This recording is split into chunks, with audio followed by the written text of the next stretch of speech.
Direk Joey Reyes, nag-react sa kasong kriminal na isinampa ng isang grupo kay Vice Ganda at Ayon.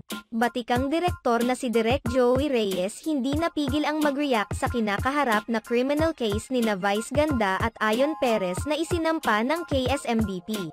Kamakailan lamang ay naitanong kay Direk Joey kung ano ang masasabi niya sa mabigat na paratang kina Vice Ganda at Ayon Perez dahil lamang sa pagkain nila ng cake icing sa isang episode ng It's Showtime. Para sa batikang direktor, overreaction lamang umano ang ginawa ng mga nagrereklamo kina Vice Ganda at Ayon Perez. Tila sumasabay lamang umano ang MGA to sa kasikatan ng dalawa at sa isyu ng mga ito sa MTRCB. I feel it's an overreaction, yun ang sa akin lang ha. It's an overreaction because there were things that can't be done in television, which can be more criminal in context than eating icing on their fingers, hindi ba?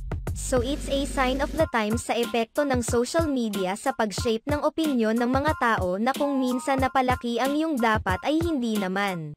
Dagdag pa nito, it's a bandwagon mentality, but I hope you know, eventually reason will win out.